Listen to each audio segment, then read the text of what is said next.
historia cristiana hay un nombre que nadie quiere pronunciar sin desprecio: Judas Iscariote, el traidor, el símbolo absoluto de la traición, el hombre que entregó a Jesús por 30 monedas de plata. Pero antes de aceptar esa versión, hay una pregunta incómoda que casi nunca se hace. Si Judas no hubiera hecho lo que hizo, ¿habría existido el cristianismo? Judas no fue un extraño, no fue un enemigo infiltrado, fue uno de los 12, elegido directamente por Jesús. Caminó con él, comió con él y escuchó las mismas enseñanzas que los demás. Si Jesús sabía quién era Judas, entonces su elección no fue un error, fue una decisión. Los evangelios no se ponen de acuerdo sobre quién fue realmente Judas. Marcos y Mateo lo presentan como el traidor que actúa por codicia. Lucas va más lejos y dice que Satanás entró en él. Juan lo retrata como ladrón y mentiroso desde el inicio. Cada versión añade una capa de culpa, como si el personaje necesitara volverse cada vez más oscuro.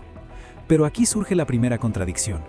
Si Judas actuó por pura maldad, ¿por qué Jesús lo mantuvo tan cerca?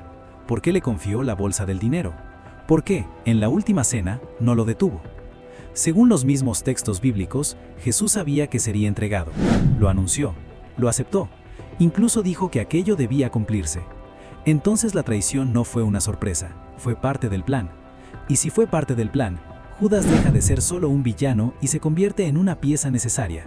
Sin entrega, no hay arresto. Sin arresto, no hay juicio. Sin juicio, no hay cruz. Y sin cruz, no hay resurrección. Sin Judas, no hay relato central del cristianismo. Antes de ser el traidor eterno, Judas fue un discípulo fiel. Y esa parte de la historia casi nunca se cuenta. Las versiones sobre la traición no solo cambian de evangelio en evangelio, se contradicen entre sí. Mateo dice que Judas entregó a Jesús por 30 monedas de plata, el precio de un esclavo. Marcos ni siquiera menciona la cantidad. Lucas afirma que Satanás entró en Judas, quitándole toda responsabilidad humana. Juan va más lejos, asegura que Judas ya era un ladrón antes de traicionar a Jesús. 4 relatos, 4 explicaciones distintas. Ninguna coincide del todo. En historia, cuando las versiones se multiplican, suele ser porque algo necesita justificarse. Judas no solo debía traicionar, tenía que cargar con toda la culpa. Pero aquí aparece una pregunta incómoda. ¿Por qué Judas necesitó señalar a Jesús con un beso? Jesús predicaba en público, enseñaba en el templo, era conocido, no se escondía. Los soldados romanos sabían quién era. La respuesta histórica apunta a otra dirección. El problema no era identificar a Jesús, el problema era detenerlo sin provocar una revuelta. Judas no traiciona con información secreta, traiciona con el momento exacto, el lugar preciso, cuando no hay multitudes. Eso convierte su acción en algo más complejo. No es solo traición, es colaboración estratégica. Algunos estudiosos creen que Judas esperaba algo distinto, que Jesús actuara, que se defendiera, que demostrara ser el Mesías político que muchos esperaban. Tal vez Judas no quería su muerte, tal vez quería forzarla a actuar. Si eso fue así, Judas no traicionó a un líder débil, traicionó a un Mesías que no cumplía sus expectativas. La Biblia dice que Jesús llamó a Judas amigo incluso en el momento de la entrega. No lo maldijo, no lo detuvo, no lo rechazó. Ese silencio dice más que cualquier condena. Después de la traición, los relatos vuelven a romperse. Mateo dice que Judas se arrepintió, que devolvió las monedas, que confesó haber entregado sangre inocente. Luego se ahorcó. En ese relato, Judas no muere como un villano frío, sino como un hombre destruido por la culpa. Pero el libro de los Hechos cuenta otra cosa. Allí, Judas no se arrepiente. Compra un campo con el dinero y muere de forma violenta, cayendo y desgarrándose. No hay remordimiento, no hay redención, solo castigo. 2 muertes, 2 finales opuestos, uno humano, otro ejemplar. En historia, cuando un personaje recibe versiones tan distintas de su final, suele ser porque su figura se está usando para enseñar algo. Judas ya no es una persona, es un símbolo. Pero aquí aparece una grieta incómoda. Si Judas se arrepintió, como dice Mateo, entonces es el único de los 12 que reconoce su culpa abiertamente. Pedro negó a Jesús 3 veces y fue perdonado. Los demás huyeron, ninguno murió señalado como traidor eterno. ¿Por qué Judas no fue perdonado? Aquí aparece otra grieta. La culpa de Judas crece a medida que pasa el tiempo. Los primeros textos son más breves, los posteriores lo cargan de más oscuridad, como si la comunidad cristiana necesitara a alguien que cargara con toda la responsabilidad de la muerte de Jesús, porque alguien tenía que hacerlo. Mientras el cristianismo se expandía, una idea resultaba peligrosa, que la muerte de Jesús fue un error humano colectivo. Era más sencillo colocar toda la culpa en un solo nombre. Judas se convirtió en ese nombre. Pero hay algo más, un texto que no fue incluido en la Biblia y que cambia todo. Un texto donde Judas no es el traidor, sino el discípulo que entiende. En 1978, en el desierto de Egipto, salió a la luz un texto antiguo que había permanecido oculto durante siglos. Se le conoció como el Evangelio de Judas. No fue escrito por Judas, sino por una comunidad gnóstica alrededor del siglo II. Y lo que decía era explosivo.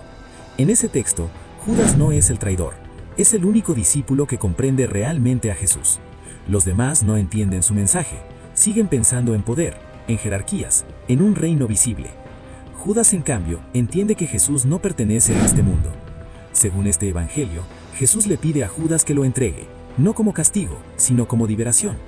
El acto de traición se convierte en obediencia. Judas no vende a su maestro, cumple su voluntad. Históricamente, este texto no prueba que las cosas ocurrieran así, pero sí demuestra algo crucial, que en los primeros siglos del cristianismo existían comunidades que veían a Judas de forma completamente distinta, no como villano, sino como instrumento necesario. Esto plantea una pregunta peligrosa. Si algunos cristianos antiguos defendían a Judas, ¿por qué esa versión fue eliminada? La respuesta no es solo teológica, es política. Un cristianismo que necesita un traidor absoluto también necesita una estructura clara de bien y mal. Judas encarnaba todo lo que no debía ser: dudar, cuestionar, actuar fuera del grupo. Convertirlo en el peor de todos reforzaba la autoridad de los demás. Desde entonces, Judas dejó de ser una persona histórica y se convirtió en un símbolo, el traidor por excelencia, el nombre que no se perdona, el pecado que no tiene redención. Pero el problema persiste. Si Jesús aceptó su destino, si lo anunció, si lo permitió, entonces Judas actuó solo, actuó dentro de una historia que ya estaba escrita.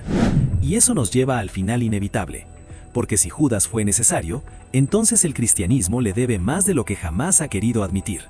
Sin Judas no hay arresto, sin arresto no hay juicio, sin juicio no hay cruz, y sin cruz no hay resurrección. El núcleo del cristianismo depende de una traición. Esto no convierte a Judas en un héroe, pero tampoco permite reducirlo a un monstruo simple. Históricamente, Judas fue un hombre atrapado entre expectativas, fe, decepción y miedo. Como los demás discípulos, la diferencia es que su papel fue irreversible. La Biblia necesitaba que alguien cargara con la culpa absoluta. Roma no podía ser la única responsable, tampoco el pueblo. Judas ofrecía una solución perfecta, un traidor interno, alguien cercano, alguien que eligió mal. Pero esa explicación deja una herida abierta. Si todo ocurrió según un plan divino, entonces Judas cumplió una función. Y si cumplió una función, su condena eterna resulta difícil de justificar. Tal vez por eso su historia termina sin perdón, porque perdonar a Judas sería admitir que la traición fue necesaria, y admitir eso cambiaría toda la narrativa. Judas no fundó una iglesia, no escribió cartas, no tuvo seguidores, no dejó defensa propia. Su voz fue borrada, su nombre quedó para siempre ligado al fracaso. Y aún así, su acto hizo posible todo lo que vino después. La historia del cristianismo comienza con un traidor, no con un emperador, no con un precepto, con un discípulo que tomó una decisión que nadie más quiso tomar. Tal vez por eso Judas incomoda tanto, porque obliga a enfrentar una verdad que la fe rara vez quiere mirar de frente, que incluso las historias sagradas se construyen sobre actos humanos, ambiguos y profundamente trágicos. Judas no es solo el hombre que entregó a Jesús, es la prueba de que sin él, la historia habría sido completamente distinta.